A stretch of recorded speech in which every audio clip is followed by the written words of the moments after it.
melecehkan NU. Di bagian apa melecehkannya? Menyanyikan Habib Rizik gurunya NU. Kalau misalnya itu pelecehan, kenapa baru sekarang dianggap pelecehan? Itu sudah tahun 2015 kalau nggak salah lagu itu. Nggak ada orang protes.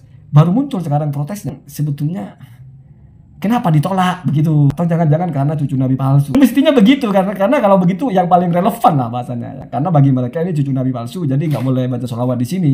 Karena kalau sudah seret-seret ke NU, bawa-bawa NU, malah orang NU-nya yang resmi, Ansor dan Banser bersuara tegas.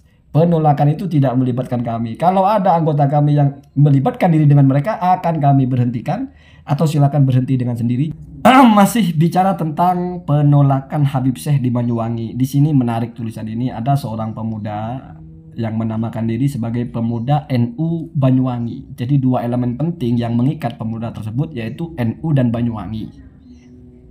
Menyikapi narasi atau membaca narasi penolakan pihak-pihak terkait atau pihak-pihak yang menolak Habib Syekh. Kira-kira begitu ya. Membaca narasi penolakan Habib Syekh di Banyuwangi. Ditulis oleh Dendi Wahyu Anugrah. Nah, Dendi Wahyu Anugrah ini adalah Dendi Wahyu Anugrah pemuda NU Banyuwangi. Saya nggak bacakan semua, saya bacakan poin-poinnya saja yang menarik juga untuk kita perhatikan. Sebagaimana saya bilang, saya nggak baca semua, maka poin langsung kepada bagaimana pemuda ini menyikapi. Kalau bahasa saya bukan menyikapi sebetulnya, tapi lebih kepada komplain atau menolak ya, atau mempertanyakan sikap dari orang-orang yang menolak itu. Apakah itu real atau jangan-jangan hanya klaim-klaim saja. Membaca narasi penolakan Habib Syekh di Banyuwangi. Nah, perhatikan. Untuk memahami apa maksud dari penolakan tersebut, saya mencoba menelaah pernyataan yang disampaikan oleh Pak Yunus dalam video sebelumnya. Oh, ini berarti Pak Yunus yang sebelumnya menarasikan penolakan itu ya. Yang saya anggap sebagai juru bicara. Oh, jubirnya ya, yang mewakili orang-orang yang menolak itu. Pernyataan Pak Yunus sebagai berikut. Nah, perhatikan ini pernyataannya. Hasil dari rapat ini kita bersepakat untuk kehadiran Habib Syekh, maksudnya mungkin menolak ya, di mana Habib Syekh ini telah melecehkan tentang NU. Oh, bersepakat itu menolak, bersepakat menolak ya. Alasannya adalah Habib Syekh telah melecehkan NU, di mana dalam lagu-lagunya mengucapkan bahwa Habib Rizik adalah gurunya NU. Oh, itu mungkin bentuk pelecehannya ya. Habib Rizik adalah idolanya NU, maka ini tidak ada kaitannya sama sekali. Maka ini itu maksudnya Habib Rizik itu nggak ada kaitannya dengan NU. Jangan sampai NU dirusak oleh habaib-habaib yang tidak bertanggung jawab. Sehingga menciptakan satu konflik di dalam NU sendiri. Kita seakan diadu domba. Diaku-aku sampai lagu Indonesia Raya kemerdekaan diakui Habib. Terus tokoh-tokoh pendiri NU diaku Habib. Ini bentuk daripada pembohongan publik. Atau bentuk kriminalisasi. Apa kaitannya dengan kriminalisasi ya? Atau bentuk orang-orang Islam yang ada dalam NU diremehkan. Oh, dianggap meremehkan orang-orang NU ya. Bahwa NU seakan-akan adalah karangan habaib. Oh, jadi itu alasan penolakan utamanya. Jadi ini memang lekat sekali ya, membawa-bawa NU ya, membawa-bawa orang NU diremehkan, NU dilecehkan lagunya. Bukan hanya NU di sini ya, ke negara-negara juga lagu Indonesia Raya ya. Perhatikan. Nah, ini tanggapan dari Dendinya ya, dari pemuda NU Banyuwangi tadi. Jika kita mencermati betapa beberapa alasan yang disampaikan oleh Pak Yunus, setidaknya terdapat beberapa hal yang menjadi poin penting. Pertama, Habib Syekh telah melecehkan NU dengan lagu-lagu yang menyebut Habib Rizik Syihab sebagai guru dan idola NU. Jadi Habib Syekh itu bentuk pelecehannya yang pertama adalah menyanyikan lagu Habib Rizik gurunya NU, Habib Rizik idolanya NU, itu pelecehan. Kedua, lagu Indonesia Raya diakui ciptaan dari kalangan habaib. Apa Habib Syekh yang mengakui itu ya?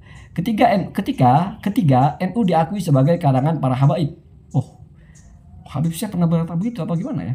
Sekurang-kurangnya saya menangkap tiga alasan ini yang membuat mereka menolak kedatangan Habib Syekh Banyuwangi. Nah, perhatikan tanggapannya. Fenomena demikian sebenarnya sudah banyak dilakukan di beberapa wilayah di Indonesia dan di Banyuwangi. Mungkin penolakan itu ya seperti di Tulungagung, tapi jadi kayaknya.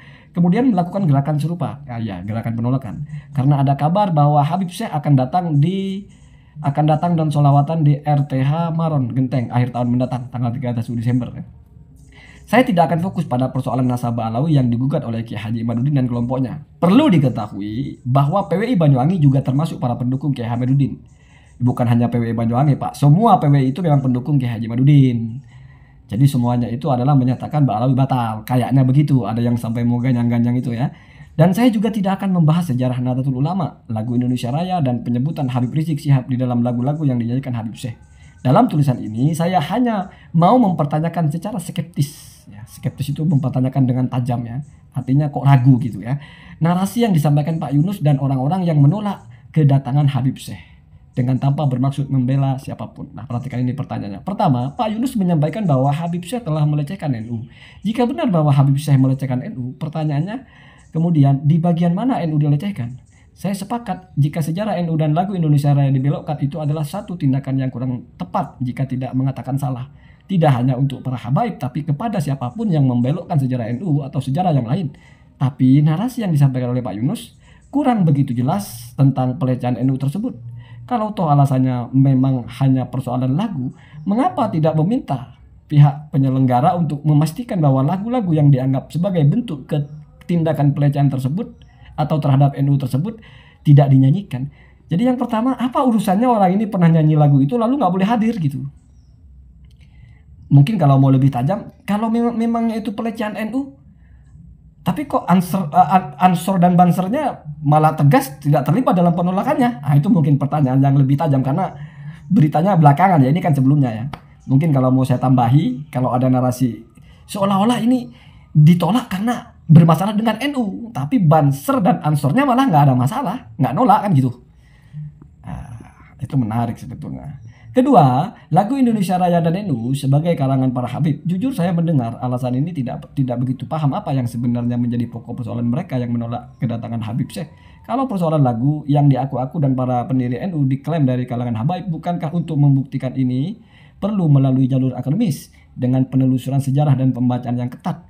Lagi-lagi pertanyaan saya, kenapa harus menolak? Jadi mempertanyakan relevansi pernyataan Pak Yunus dengan tindakan berupa menolak gitu. Apa kaitannya? Mungkin begitu ya. Ketiga, ini yang paling menarik. Pak Yunus mengatakan kita warga Banyuwangi, para kiai, gus, santri, tokoh masyarakat, dan semua ormas menolak kedatangan Habib Syekh.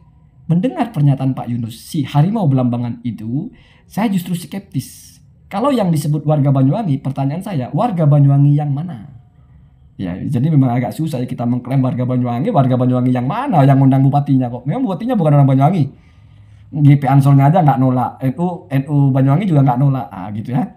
Sebab kita tahu bahwa warga Banyuwangi tidak semuanya Nahdiyin, dan saya yakin tidak semua menolak kedatangan Habib Syekh. Ya jelas, jangankan warganya, Ansornya, Bansernya aja mempertegas tidak terlibat dalam penolakan itu, artinya kan tidak menolak, gitu ya. Kemudian siapa yang dimaksud para kiai, santri, dan tokoh masyarakat itu? Kalau nggak salah ada justru kiai sepuh dari Banyuwangi mengatakan nggak ada penolakan, nggak menolak kan.